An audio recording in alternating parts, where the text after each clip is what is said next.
होने वाला है और लोगों की समस्याएं लगातार बढ़ती जा रही है। आखिर इन लोगों को समस्याएं हो क्यों रही है? राम सभी के हैं तो फिर हिंदुओं को ही इतनी दिक्कत क्यों हो रही है? अगर मुसलमान कमेंट करें, वो स्पीच दे, वो बर्दली बयान दे तो समझ में आता है कि उनके धर्म का नहीं है तो उन्हें दिक्कत हो रही है। लेकिन जब हिंदू होकर के राम मंदिर पर बयान देते हैं तो समझ में नहीं आता कि इनको क्या कहा जाए। राम ने कभी कोई भेदभाव नहीं किया, राम कभी किसी की परेशानी का कारण नहीं बने, तो आखिर राम मंदिर इतनी बड़ी परेशानी का कारण कैसे बन सकता है? किसी जंग का, किसी मुद्दे का कारण कैसे बन सकता है? एक चुनाव, एक राजनीति का कारण कैसे बन सकता है? अगर आप हिंदू हैं और आप जो देख रहे हैं इस वक्त, मैं उनकी बात कर रही हूँ, जो लोग ये वीडियो देख रहे हैं, अगर आप हिंदू हैं तो आप खुद बताइए, कमेंट में बताइए कि क्या राम मंदिर परेशानी का कारण हो सकता है? वो केवल एक मंदिर है, इसको किसी भी तरीके से दूसरे वे में लेने का कोई मतलब ही नहीं बनता है। इस पर बयानबाजी करने का तो बिल्कुल ही कोई तात्पर्य नहीं, कोई अर्थ ही नहीं बनता है। अगर आप एक हिंदू हैं तो हिंदू होने के नाते आपको तो खुश होना चाहिए कि आपके इष्ट का मंदिर बनाया जा रहा है, लेकिन नहीं, आपको बयानबाजी करनी है, आपको अफवाहों को भड़काना है, आपको देश में हिंसा फैलानी है। हिंसा फैलाने के लिए हमें बाहर के लोगों की जरूरत नहीं है, किसी आतंकवादी की जरूरत नहीं है, ना किसी मुसलमान की जरूरत है। हमारे हिंदू भाई बहन भी काफी है इस सब काम करने के लिए। अब आप लोग ये सोच रहे होंगे पक्का ये बीजेपी की भक्त हो गई होगी या तो भाजपा की तरफ हो गई होगी, इसीलिए ऐसी बातें कर रही। तो मैं सीधी सीधी सी बात कह दूं आप लोगों को कि ऐसा कुछ भी नहीं है। अगर आप ऐसा सोच रहे हैं तो ये आपके दिमाग का फितूर है, क्योंकि मैं एक हिंदू हूं इसलिए मैं ऐसी बात कर रही हूँ। मुझे ना राम से कोई समस्या है, ना शिव से कोई समस्या है, और ना ही अयोध्या के राम मंदिर बनने से कोई समस्या है। मुझे खुशी है कि राम मंदिर बन रहा है, 500 सालों का इंतजार खत्म हो रहा है। सबसे बड़ी खुशी की बात आप लोगों के लिए यही होनी चाहिए कि 500 सालों से जिस मंदिर को बनवाने के लिए हम लोग लगातार जंग कर रहे थे, वो आखिरकार बनने जा रहा है, उसका उद्घाटन होने जा रहा है। अब उस पर भी कई सवाल हो रहे हैं कि भाजपा इसे राजनीति का कारण बना रही है, चुनाव जीतने का मुद्दा बना रही है, यही कारण है कि चुनाव से ठीक पहले उसका उद्घाटन हो रहा है।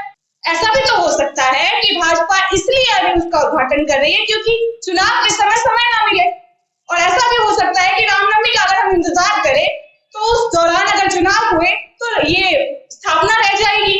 तो ये बातें आपके दिमाग में क्यों नहीं आती? आप लोग एक ही चीज का मुद्दा बना करके क्यों बैठे हुए? आज इसी मुद्दे पर मैं बात करने के लिए यहाँ पर आई हुई हूँ। नमस्कार, मैं नमिता चौहान और आप देख रहे हैं एनसीआर टमाटर। राम मंदिर से किस किस को परेशानी है, उसी परेशानी का कारण और उनकी बातें, उनका नाम आज मैं आप लोगों के सामने रखूंगी। अगर आपको भी कोई परेशानी है राम मंदिर बनने से, राम का अयोध्या आने से, तो कमेंट में जरूर बताइएगा। और अगर आपको परेशानी है तो जाहिर सी बात है आप हिंदू ही नहीं होंगे, क्योंकि जो हिंदू है वो ऐसी बातें करेगा ही। एक तरफ अमित शाह कह रहे हैं कि 22 जनवरी जिस दिन स्थापना होने वाली है उस दिन को राष्ट्रीय अवकाश घोषित कर देना चाहिए। बहुत अच्छी बात है, क्योंकि 500 सालों का इंतजार उस दिन खत्म होने वाला है, तो वो दिन हमारे लिए उत्सव जैसा होने वाला है। पूरे देश में दिवाली मनाई जाएगी। वो अलग बात है क्योंकि ये भाजपा करवा रही है तो लोगों को परेशानी हो रही है, विपक्ष को दिक्कत हो रही है। यही काम कोई अगर और करवाता तो शायद इतनी परेशानियां नहीं हो। दूसरी तरफ भाजपा के सांसद रमेश बिधूरी कह रहे हैं कि 22 जनवरी को दिल्ली में ना तो मांस मदिरा की दुकान खुलनी चाहिए और ना ही किसी तरह की और कोई कार्य होनी चाहिए, जो कि पाप कहलाता है। इसमें दिल्ली के मुख्यमंत्री अरविंद केजरीवाल ने भी उनका समर्थन किया है। भले ही वो विपक्ष में बैठे हो, लेकिन उन्होंने इस चीज का कभी भी विरोध नहीं किया कि राम मंदिर बन रहा है और राम मंदिर बन रहा है उस पर भाजपा राजनीति कर रही है, ऐसी बातें उन्होंने नहीं कही। उल्टा उन्होंने भाजपा का समर्थन किया, क्योंकि राम मंदिर बनना पूरे देश के लिए उत्सव जैसा है, पूरे देश के लिए गर्व की बात है और हिंदुओं के लिए गर्व की बात है। तो एक हिंदू होने के नाते उन्होंने समर्थन दिया। अब इस पर भी कई लोगों की टिप्पणियां सामने आने लगी कि कहीं ना कहीं केजरीवाल भी अब भाजपा की तरफ हो रहे हैं, अपने बचाव के लिए ऐसी बातें कर रहे हैं ताकि उन पर किसी तरह का कोई मुकदमा ना हो जाए, उन पर जो ईडी का लगातार बारी बारी से समन आ रहा है उस पर कोई एक्शन ना हो जाए। खैर, लोगों की बातें भी छोड़ते हैं। आज का मुद्दा बहुत बड़ा है, राम मंदिर का मुद्दा बहुत बड़ा है और राम मंदिर के विषय में जो लोग अनर्गल बातें कर रहे हैं उन लोगों को सामने लाना जरूरी है। क्यों परेशानियां हो रही है आप लोगों को समझ में नहीं आता है। अगर आप हिंदू हैं तो क्यों दिक्कत हो रही है? सबसे पहले तेजस्वी यादव की बात कर लेते हैं। बिहार के उप मुख्यमंत्री हैं, एक हिंदू है, कई सालों तक उनके पिताजी और उनकी माताजी बिहार में मुख्यमंत्री के पद पर रहे। बावजूद इसके अब वो भाजपा का विरोध करते करते राम मंदिर के भी विरोध में आ गए। कह रहे पांव कटेगा तो मंदिर जाओगे क्या? वहां जाओगे तो उल्टा दान ही देना पड़ेगा। अब ये तो कोई बात नहीं हुई ना। पेड़वा कट जाएगा तो मंदिर पंडित जी के दिखाई में जाएगा कि अस्पताल में डॉक्टर जी को दिखाओ, बताओ आपको क्या चाहिए भाई? भूख लगेगा तो मंदिर जाइएगा, वहां तो ताने देना पड़ता है कि नहीं? हम ही नहीं कह रहे, हम कई ऐसे लोग हैं जो अस्पताल में गंभीर स्थिति में रहते हैं, तो उस वक्त वो भगवान को याद करते हैं कि भगवान कोई चमत्कार दिखाओ और जान बचा लो। जब दुर्घटना होती है तो लोग भगवान को याद करते हैं।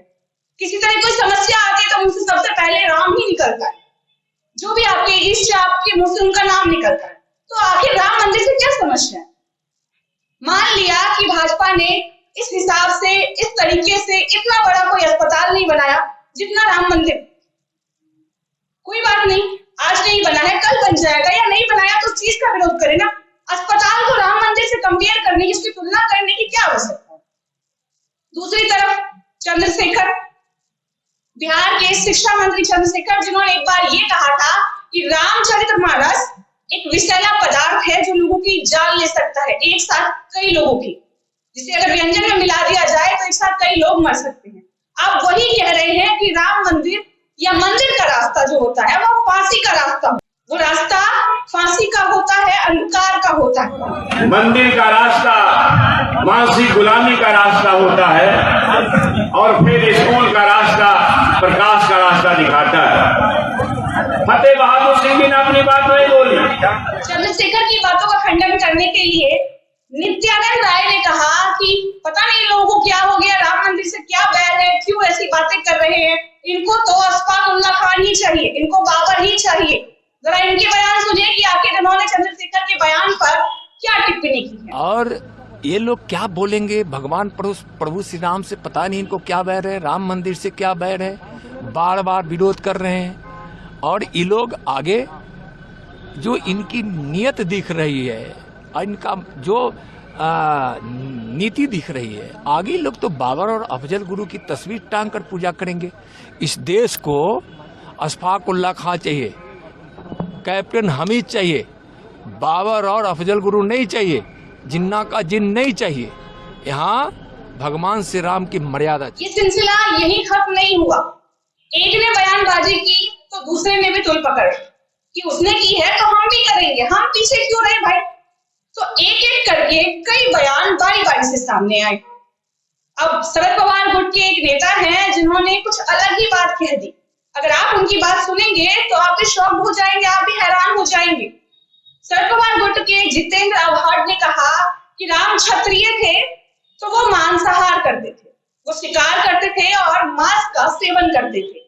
भगवान राम के लिए ऐसी बातें सुनकर कई लोगों का खून खौल उठा कि आखिर ये ऐसा कैसे कह सकते, हिंदू होते हुए हमारे इष्ट के बारे में कि वो मांसाहार करते थे, वो राक्षसी प्रवृत्ति के थे, ऐसी बातें वो कैसे कहते? खाते क्या थे राजा, और राम क्षत्रिय था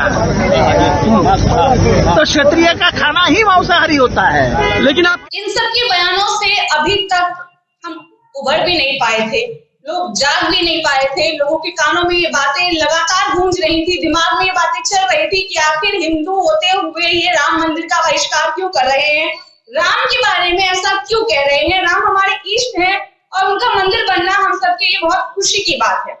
पूरा देश उत्सव मनाने की तैयारी कर रहा है और दूसरी तरफ अमीन प्रमुख असुद्दीन ओवैसी युवाओं को भड़काने में लगे हुए हैं। ये बात मैं अपने मुंह से नहीं कह रही हूँ, ये वीडियो देख लीजिए, आपको बहुत समझ में आ जाएगा कि आखिर क्या हो रहा है। नौजवानों, तुमसे मैं कह रहा हूं, हमारी मस्जिद हमने खो दी और वहां पर क्या किया जा रहा है आप देख रहे हैं। नौजवानों, क्या तुम्हारे दिलों में, हमारे दिलों में तकलीफ नहीं होती? देख रहे हैं किस तरीके से युवाओं को भड़काया जा रहा है कि भाई क्या कर रहे हो युवाओं, जागो, हमारा मस्जिद तोड़ दिया गया, हमारी मस्जिद की जगह पर देखो क्या हो रहा है। क्या हो रहा है, वो मस्जिद वाली जगह भगवान राम की ही थी। आपको बता दूं कि 500 सालों से जो ये लगातार जंग चल रहा है वो कैसे चल रहा है। सबसे पहले कुश यानी कि राम के बेटे कुश ने वो मंदिर बनवाया था अयोध्या में। वैसे अयोध्या में कई हजार मंदिर बनाए गए थे, लेकिन बारी बारी से कई मंदिरों का खंडन होता गया, कई मंदिर तोड़ दिए गए। जब मुगलों का शासन आया तो देश में मंदिरों पर ज्यादातर हमले हुए। उसी दौरान अयोध्या का राम मंदिर भी तोड़ दिया गया। बाबर ने अयोध्या के राम मंदिर की जगह पर मस्जिद बनवा दी, जिसे बाबरी मस्जिद कहा जाता है। उस मस्जिद के बाहर हिंदुओं ने एक चबूतरा बना दिया, क्योंकि वहां पर राम मंदिर था और उसे तोड़कर मस्जिद बना दी गई, तो हिंदुओं ने उसका विरोध किया जितना वो कर सकते थे, और उसके बाहर चबूतरा बना दिया जहां पर कम से कम हिंदू पूजा कर सके। यही वजह है कि मंदिर के लिए जब खुदाई हुई, मस्जिद को हटाया गया, तो उसके नीचे से कई भगवान की मूर्तियां मिली। ऐसी वीडियोस भी सामने आई सोशल मीडिया पर, लगातार हमें ये वीडियोस देखने को मिली। जो लोग वहां पर काम कर रहे थे उन्हें कई मूर्तियां खुदाई के दौरान मिली। अब उसी मस्जिद को हटाने के लिए, वापस से अयोध्या का राम मंदिर बनवाने के लिए लगातार केस चलते रहे, मुकदमे होते रहे, सुनवाई होती रही, और आखिरकार जाकर के भाजपा शासन में हमें ये परमिशन मिल गई, आज्ञा मिल गई, अनुमति मिल गई कि हम राम मंदिर बनवा सके। और अब जब वहां पर राम मंदिर का कार्य शुरू हुआ, वहां पर स्थापना होने वाली है, प्राण प्रतिष्ठा होने वाली है रामलला की, तो अब मुसलमानों का खून खौल रहा है और वो ये कह रहे हैं कि हमारी बाबरी मस्जिद तोड़कर राम मंदिर बनवाया जा रहा है, जो कि बहुत गलत है। तो मैं आपको बता दूं कि वो जगह रामलला की ही थी जहां पर बाबरी मस्जिद बना दिया गया था, और अब दोबारा से रामलला अपनी जगह पर वापस आ रहे हैं, जिससे किसी को कोई समस्या नहीं होनी चाहिए। अगर आपको ये वीडियो अच्छी लगी हो तो कमेंट जरूर कीजिएगा। इस वीडियो से संबंधित अगर आपको कोई भी विचार देने हो तो भी कमेंट कीजिएगा। बने रहिए एनसीआर समाचार।